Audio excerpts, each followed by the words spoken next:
घटना जनवरी 1937 की है। भारत में उस समय ब्रिटिश शासन था। केंद्रीय सरकार के भारतीय अधिकारी श्री रामास्वामी स्थानांतरित होकर शिमला आए थे। जो बंगला उन्हें रहने के लिए मिला था, उसमें प्रथम रात्रि को एक महिला की छाया दिखाई दी। साथ ही घंटों की आवाज सुनाई दी। इस आवाज को सुनते ही श्री रामास्वामी ने भयभीत होकर दूसरे ही दिन वह बंगला छोड़ दिया। श्री रामास्वामी के बंगला छोड़ देने के बाद वह बंगला एक दूसरे मुस्लिम भारतीय अधिकारी को एलाट कर दिया गया। जब ये अधिकारी उस बंगले में रहने गए तो पहले ही दिन ठीक आधी रात के समय एक सफेद पोश महिला दिखाई दी। जहांगीरी घंटों की आवाज उसके आने के साथ बंगले में गूंज उठी। महिला की सिसकियां स्पष्ट रूप से सुनाई पड़ रही थीं। मुस्लिम अधिकारी उसी समय चीत्कार करते हुए बंगला छोड़कर भागे तथा उक्त आश्चर्यजनक घटना की सूचना पुलिस तथा उच्च अधिकारियों को दी। सूचना के उपरांत एक पुलिस इंस्पेक्टर ने कुछ सिपाहियों के साथ उस बंगले में पड़ाव डाला। रात के ठीक 12 बजे वही सफेद पोश महिला ऊंची एड़ी की चप्पलें पहने दिखाई दी। पुलिस इंस्पेक्टर ने रिवॉल्वर से लगातार 5 गोलियां उस पर चलाईं, किंतु उस पर कोई प्रभाव न पड़ा। पहले सिसकियां तथा फिर ठहाका मारकर हंसने की आवाज तथा बाद में जहांगीरी घंटों की आवाज सुनते ही इंस्पेक्टर के होश हवास उड़ गए। पसीने से लथपथ इंस्पेक्टर तथा सिपाही उस बंगले से निकलकर भाग खड़े हुए। इस घटना से शिमला ही नहीं वरन दिल्ली की केंद्रीय सरकार भी आश्चर्य में पड़ गई। इसकी जांच के लिए उच्च स्तरीय कार्यवाही करने का आदेश जारी किया गया। प्रेतात्मा के इस रहस्यमय स्वरूप का मजाक उड़ाते हैं अंग्रेजी सरकार ने दिल्ली से एक अनुभवी एवं साहसी इंस्पेक्टर श्री आगा के नेतृत्व में एक पुलिस दस्ता घटना की जांच के लिए भेजा। इंस्पेक्टर आगा ने सिपाहियों को बंगले के चारों ओर तैनात कर दिया तथा स्वयं डाइनिंग रूम की एक कुर्सी पर बैठ गए। इंस्पेक्टर आगा के कुर्सी पर बैठते ही एक विचित्र बिल्ली उनके पास से उछल कूद मचाती कमरे में ही गायब हो गई। वे भयभीत तो हुए, परंतु साहस जुटाकर अपना रिवॉल्वर भरकर सचेत होकर बैठ गए। रात के ठीक 12 बजे उसी सफेद पोश महिला की छाया इंस्पेक्टर आगा को दिखाई दी। इंस्पेक्टर आगा ने अपना रिवॉल्वर संभाला ही था कि छाया ने कहा, ठहरिए, आप एक नेक तथा चरित्रवान अधिकारी हैं। मुझ अबला पर बिना किसी कारण क्रोध क्यों करते हैं? वैसे आपका रिवॉल्वर मेरा कुछ नहीं बिगाड़ सकता है। यह सुनकर इंस्पेक्टर आगा सहम गए तथा नम्रता से बोले, आप कौन हैं? क्या अपना परिचय मुझे देंगी? छाया ने कहा, मैं एक पीड़ित औरत हूं। क्या आप मेरी पीड़ा दूर करने में मदद कर सकेंगे? यदि आप वायदा करते हैं तो मैं आपको एक बहुत बड़ा रहस्य बताऊंगी। इंस्पेक्टर आगा ने तुरंत कहा, मैं आपसे वायदा करता हूं, मैं आपकी परी मदद करने की कोशिश करूंगा। आश्वासन पाकर छाया ने अपनी दाहक भरी कहानी कहना प्रारंभ की। मैं एक पहाड़ी लड़की थी। शादी से पहले का मेरा नाम आवेरी था। मेरी माँ वेश्या का धंधा करती थी। मेरी सुंदरता को देखकर शिमला के तत्कालीन पादरा मी आइजिक मेरी ओर आकृष्ट होने लगे। आइजिक तथा मेरी दोस्ती धीरे धीरे प्यार में बदल गई। मां के विरोध के बावजूद तथा आइजिक ने कोर्ट मैरिज कर ली। आइजिक को भी अपने माता पिता का विरोध सहना पड़ा। यह बंगला उस समय आइजिक का ही था तथा हम दोनों इसी में रहते थे। मेरी मां मुझे भी वेश्या के रूप में देखना चाहती थी, किंतु मैंने वैसा न करने का संकल्प कर लिया था। इंस्पेक्टर आगा ने पूछा, फिर आगे क्या हुआ? छाया ने कहा, कुछ दिनों बाद मैं गर्भवती हो गई तो मेरी मां ने आइजिक से संबंध विच्छेद करने के लिए मुझ पर दबाव डाला, क्योंकि उसकी नजर में पैसों का महत्व अधिक था तथा मुझे प्रेम महत्वपूर्ण जान पड़ा। मैंने मां की बात को नहीं माना।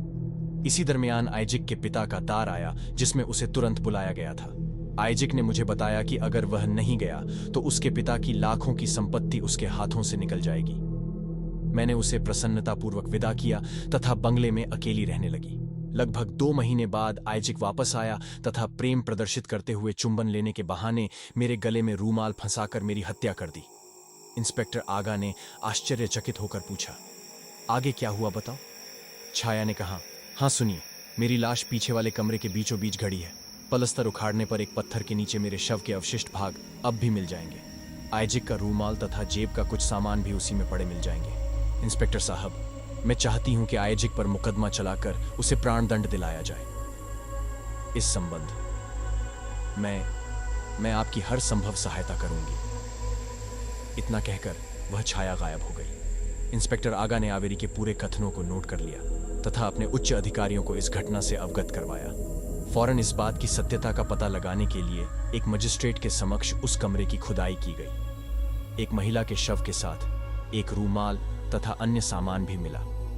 इतना प्रमाण मिलने पर आइजिक के विरुद्ध हत्या का मुकदमा दायर करा दिया गया। मुकदमे में आइजिक के वकील ने कहा, यदि यह बयान जो इंस्पेक्टर आगा ने नोट किए हैं आवेरी के हैं तो उसमें उसके हस्ताक्षर क्यों नहीं है। इंस्पेक्टर आगा ने समय मांगा तथा दूसरे दिन उसी बंगले में आवेरी की छाया की प्रतीक्षा करने लगा, किंतु छाया समय से पहले ही उस कमरे में उपस्थित थी। उसने गलती स्वीकार करते हुए कहा, आगा साहब, आप कागज टेबल पर रखें तो हस्ताक्षर किए देती हूं। इंस्पेक्टर आगा ने उसके कहे अनुसार कागज टेबल पर रखा तथा देखता रहा। कागज पर लिखा गया, मैं बयान देती हूं कि मैंने जो कथन इंस्पेक्टर के समक्ष दिए हैं वे मेरे ही हैं। उक्त बयानों में मेरे ही हस्ताक्षर हैं। हस्ताक्षर आवेरी। अगले दिन कोर्ट खुलते ही मामला पेश हुआ। वकील तथा जज सभी आश्चर्यचकित थे। ठीक वही हस्ताक्षर जज की फाइल में बंद आवेरी के बयानों में भी पाए गए।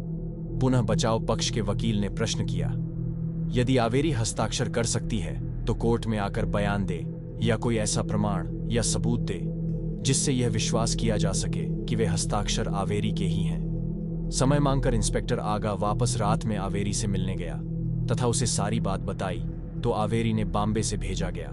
आइजिक के पिता का तारिब कोर्ट मैरिज के कागजात के बारे में बताया तथा उन्हें कहां बंगले में रखा गया है यह भी बताया। आवेरी ने यह भी बताया, आइजिक के पिता की मृत्यु हो चुकी थी। यह झूठा तथा फर्जी तार आइजिक ने मुझसे पिंड छुड़ाने के लिए मंगवाया था। कोर्ट में पहुंचकर इंस्पेक्टर आगा ने आइजिक के नाम का जाली तार व विवाह के कागजात प्रस्तुत कर दिए। आइजिक न तो यह सिद्ध कर सका कि उसने आवेरी को तलाक दिया था, न यह बता सका कि वह कहां है। अंततः आइजिक ने अपना अपराध स्वीकार कर लिया और उसे फांसी की सजा सुना दी गई। प्राणदंड के निर्णय के दिन इंस्पेक्टर आगा पुनः उसी बंगले में गए। जब वह उसी कमरे में आवेरी का इंतजार कर रहे थे तो अचानक उन्हें नींद की झपकी आ गई। स्वप्न में आवेरी की छाया ने उन्हें धन्यवाद दिया तथा कहा, अब मेरी आत्मा को पूर्ण शांति मिल गई है तथा अब इस छाया शरीर से मुक्त हो रही हूं, अतः भविष्य में आपसे न मिल सकूंगी। आपने जो कुछ भी मेरे लिए किया है इस एहसान का बदला मैं नहीं चुका सकती, परंतु मेरी यह इच्छा है कि बेडरूम के पीछे वाली खिड़की के नीचे एक बक्सा गड़ा है, उसे आप खोद कर निकाल लें तथा अपनी धर्मपत्नी को मेरी हार्दिक भेंट के रूप में उसे दे दें। इतना कहकर वह छाया गायब हो गई। सुबह होने पर इंस्पेक्टर आगा ने वह स्थान खुदवाया। वास्तव में उस स्थान पर एक बक्सा में निकला जिसमें लगभग 40,000 रुपये के मूल्य के सोने के आभूषण मिले। इंस्पेक्टर आगा ने पूरी ईमानदारी के साथ बक्से को सरकारी खजाने में जमा करा दिया, परंतु अंग्रेजी सरकार ने इंस्पेक्टर आगा की ईमानदारी तथा सफल प्रयासों के पुरस्कार स्वरूप वह पूरी संपत्ति उन्हीं को दे दी। तो दोस्तों, आज की वीडियो में बस इतना ही। वीडियो पसंद आया तो मेरे चैनल को सब्सक्राइब करें। धन्यवाद।